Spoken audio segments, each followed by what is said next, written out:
Hello students, आज हम पढ़ने वाले हैं क्लास 9 त्रिभुज का 24वां भाग। इससे पहले हम अपने 23 भाग कंप्लीट कर चुके हैं और उसमें हमने एनसीईआरटी के प्रश्नावली वाले क्वेश्चंस कंप्लीट कर लिए थे और अपने उदाहरण शुरू किए थे। आज हम उन्हीं उदाहरण को कंटिन्यू करेंगे जो बुक में एग्जाम्पल्स दिए हैं। आज हम पढ़ेंगे एनसीईआरटी का उदाहरण 5 और 6। ठीक है, आगे बढ़ते हैं। हमारा पहला उदाहरण जो कि है उदाहरण नंबर 5। इसके अंदर ध्यान से देखेंगे कि हमारे पास E और F कर्मश जो है त्रिभुज ABC की बराबर भुजाओं AC और AB और AC के मध्य बिंदु है। मतलब कर्मश मैंने पहले ही बताया था कि जिसकी बात कर दी जाएगी वो बराबर है, शीर्षलंब है या कुछ भी जिसकी बात कर रहे हैं तो वो मतलब कि कर्मश मतलब कि जो आगे दिया है तो आगे के, बीच में दिया है तो बीच में, लास्ट में दिया है तो लास्ट में, उसके ऊपर ही होती है इस तरीके से। तो यहाँ हमारे पास ध्यान देंगे कि AB और AC जो हमारे पास बराबर भुजाएं हैं, इन बराबर भुजाओं के मध्य बिंदु क्या है? E और F, ये मध्य बिंदु है। ठीक है, मतलब कि अगर मैं दोनों तरफ हाफ कर दूं, AB का हाफ और AC का हाफ कर दूं, तो मतलब मैं कह सकती हूँ कि AE जो है वो AF के बराबर होगा या फिर BE जो है वो हमारे पास CF के बराबर होगा। ठीक है, ये चीज़ तो हमें मिल गई।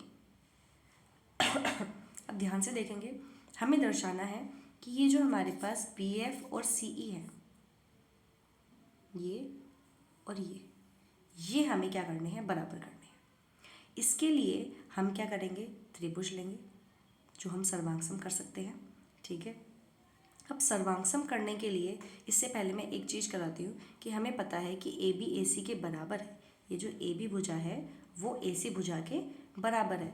अगर ये भुजाएं बराबर है तो इसके समकोण कोण भी बराबर होंगे कि AB अगर AC के बराबर है तो इसके जो सम्मुख कोण है मतलब कि कोण B बराबर कोण CB होगा, क्योंकि बराबर भुजाओं के समकोण कोण बराबर होते हैं। ये हम पढ़ चुके हैं। इसको मैं यहाँ ना करा के ऊपर लिख देती हूँ, पर यहाँ स्पेस हो जाएगा कि AB जो है अगर AC के बराबर है तो कोण B बराबर कोण C हो जाएगा। किससे? हमारे पास बराबर भुजाओं के सम्मुख कोण, ये हमें मिल गया। अब ध्यान से देखें तो यहाँ पर हम दो तरीके से इस क्वेश्चन को कर सकते हैं। मैं दोनों तरीके से करके दिखाऊंगी। सबसे पहले अगर मैं बात करूँ त्रिभुज त्रिभुज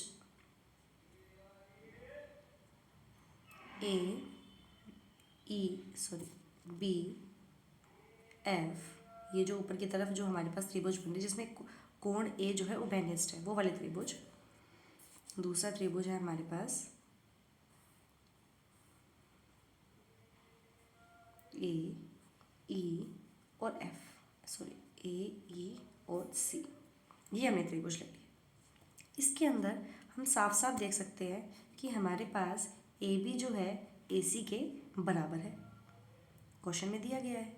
ठीक है, और अभी हमने जस्ट थोड़ी देर पहले ये देखो AE जो है AF के बराबर किया है ना?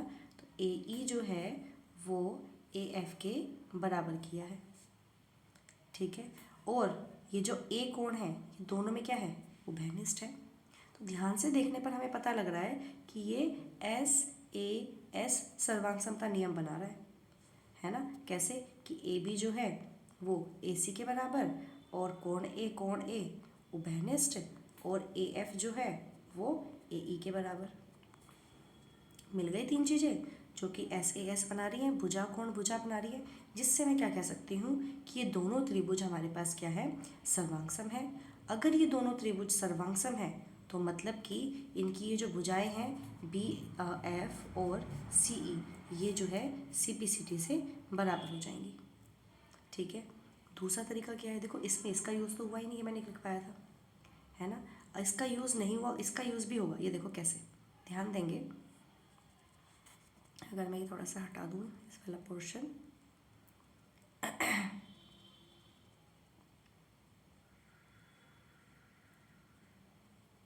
अब हम लेंगे त्रिभुज जो BC जो आधार है उस पर जो दो त्रिभुज बने हैं, ध्यान से देखेंगे कैसे। ये जो BC है इसके आधार पर जो दो त्रिभुज बने हैं, कौन कौन से? त्रिभुज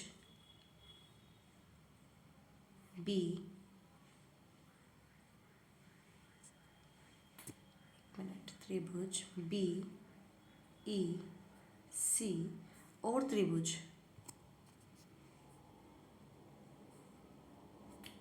BFC, दोनों त्रिभुज ले लिए हमने। ठीक है, इन दोनों त्रिभुजों में अगर मैं ध्यान से देखूं तो हमें पता है कि हमने अभी जो किया है, हमने अभी जो किया है वो क्या है कि हमारे पास BE और CF ये तो बराबर दिए हैं, ये देखो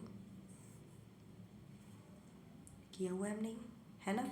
और ये जो BC और BC है ये क्या है? उभयनिष्ठ है, दोनों त्रिभुजों में सेम है ना।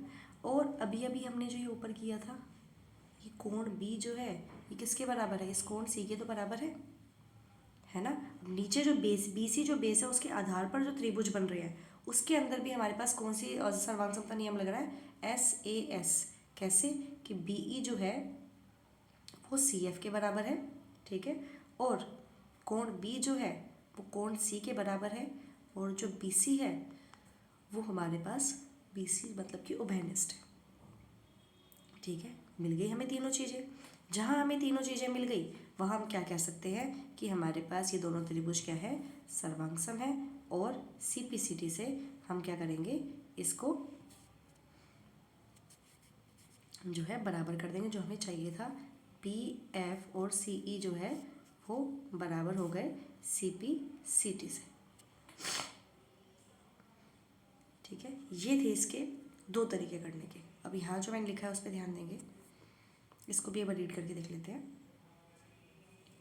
कि हमारे पास ABF ये वाला त्रिभुज लिया गया है, ठीक है, और ACE ये वाला त्रिभुज लिया गया है। ठीक है, इसमें AB और AC क्या है? बराबर है, दिया गया है तो क्वेश्चन में। ठीक है, कोण A और कोण A क्या है? उभयनिष्ठ है दोनों में, है ना।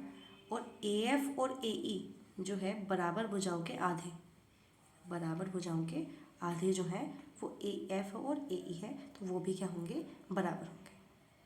ठीक है, वहीं इससे हम क्या कह सकते हैं कि त्रिभुज ABF सर्वांगसम होगा त्रिभुज ACF के SAS सर्वांग समता नियम से। ठीक है, जहाँ ये दोनों बराबर सर्वांगसम हो गए हम कह सकते हैं कि BF जो है CE के बराबर होगा बाय CPCT से हम इनको बराबर कह सकते हैं। ठीक है, ये था हमारा उदाहरण नंबर 5। अब हम बढ़ते हैं अपने अगले उदाहरण की तरफ, जो है उदाहरण नंबर 6 कि एक समद्विबाहु त्रिभुज ABC एक समद्विबाहु त्रिभुज है, जहाँ साफ साफ नजर आ रहा है कि AB जो है AC के बराबर है, जिसमें AB जो है AC के बराबर है कि भुजा BC पर दो बिंदु D और E, दो बिंदु कौन कौन से हैं? D और E, इस प्रकार है कि हमारे पास ये जो BE है वो हमारे पास किसके बराबर है? CD के बराबर है। ये जो BE है वो CD के बराबर है। ठीक है, दर्शाना है कि ये जो AD है, ये जो हमारे पास AD है ये क्या हो जाए? इस AE के बराबर हो जाए, ये हमें दर्शाना है।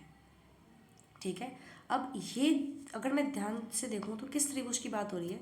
मैं इसको ज़रा हाईलाइट कर लेती हूँ एक बार कि इस त्रिभुज की बात हो रही है। एक मिनट,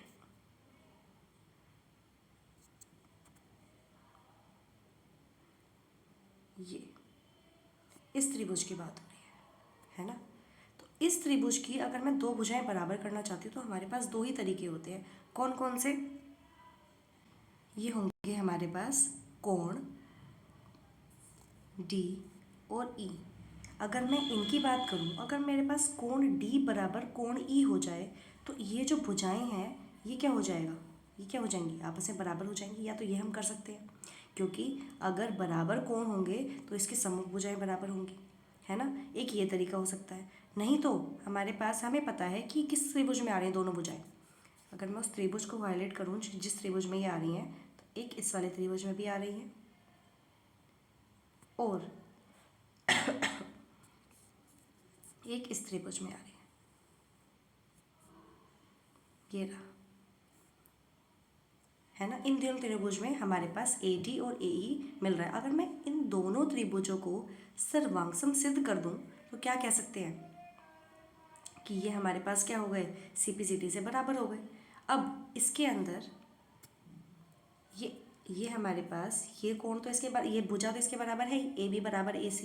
अब AB बराबर AC है, अगर मैं ध्यान दूँ कि AB जो है AC के बराबर है, तो इसके जो सम्मुख कोण होंगे ये भी तो बराबर होंगे, है ना। तो AB के सामने ये C और इसके AC के सामने ये B, ये भी बराबर हो गया। ठीक है, दो चीज़ तो हमें मिल गई। तीसरा हमें क्या ढूंढना है, ध्यान देंगे, हमें पता था कि हमारे पास, इसी में लिखते हुए कि ये जो PD है वो अगर वो EC के बराबर हो जाए तो SAS बन जाएगा, है ना। लेकिन इसकी जगह हमें क्या बराबर दिया है कि BE बराबर में CD दिया है, कि इस PD और ये CD ये बराबर दिया है। दोनों में ये चीज़ कॉमन आ रही है, कौन सी, DE दोनों में आ रहा है, BE में भी DE आ रहा है और CD में भी DE आ रहा है। तो अगर मैं दोनों में DE माइनस कर दूं, हटा दूं, ठीक है, कि दोनों तरफ DE घटाने पर हमारे पास BE माइनस में DE बराबर CD माइनस DE, ये कर दिया हमने। ठीक है, BE में से DE हटाया तो ध्यान से देखेंगे कि BE में से अगर ये DE हटा दिया गया तो क्या क्या दिख रहा है हमें, कि हमारे पास ये हमें दिख रहा है कि BD और वहीं CD में से DE हटाया गया तो हमें नज़र आ रहा है CE, मिल गए हमें दोनों, तो मतलब ये बराबर हो गए। अब हम कह सकते हैं कि हमारे पास ये SAS सर्वांग समता नियम से इसको हम बराबर कर देंगे। कैसे, ध्यान से देखेंगे अब कि AB जो है वो AC के बराबर, ठीक है, कोण B जो है वो कोण C के बराबर, क्योंकि बराबर भुजाओं के समकोण बराबर होते हैं। तीसरा BD बराबर CE, जो हम कर चुके हैं। ठीक है, जिससे हम क्या कहेंगे कि ABD क्या हो जाएगा, सर्वांगसम हो जाएगा त्रिभुज CED के, सॉरी ACE के। ठीक है, जहाँ ये दोनों त्रिभुज सर्वांगसम हुए वहाँ हम क्या कह सकते हैं कि AD जो है वो बराबर है AE के CPCD से, और ये हमारे पास किससे हुआ था, SAS सर्वांग समता नियम से। ठीक है, ये तो था जो मैंने बताया। देखते हैं यहाँ क्या लिखा है, इसको भी एक बार रीड करते हैं कि ABD और ACE, वही जो मैंने त्रिभुज बताए थे ABD और ACE सॉरी, ये हमने लिया है जिसमें हमारे पास AB जो है AC के बराबर है दिया गया है, और कोण B जो है कोण C के बराबर, क्योंकि बराबर भुजाओं के सम्मुख कोण क्या होते हैं, बराबर होते हैं, इसलिए इनको बराबर दिखाया गया है। ठीक है, अब BE जो है वो भी CD के बराबर है, ये हमें दिया गया है। ठीक है, इसलिए हमने क्या किया है कि BE में से DE माइनस कर दिया और CD में से DE माइनस कर दिया। ठीक है, जैसे ही दोनों में ये DE माइनस किया, जो कि दोनों के अंदर आ रहा था, तो हमारे पास हमें क्या मिला, BD जो है वो CE के इक्वल मिल गया, बराबर मिल गया। ठीक है, इतना समझ में आया कि हमारे पास कि दोनों में हमने जब घटाया तो हमें क्या मिला, BD जो है वो CE के बराबर मिल गया।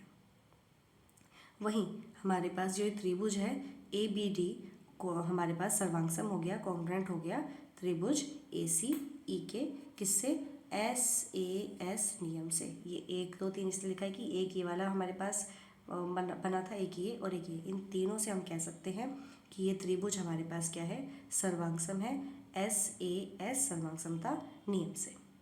ठीक है, इससे प्राप्त होता है कि जो AD है वो हमारे पास AE के बराबर हो जाएगा CP CT से। ठीक है, और यही हमें दर्शाना था। ठीक है, तो ये थे हमारे आज के 2 उदाहरण, और आज के लिए इतना ही। आगे हम नेक्स्ट क्लास में कंप्लीट करेंगे उदाहरण को। Thank you.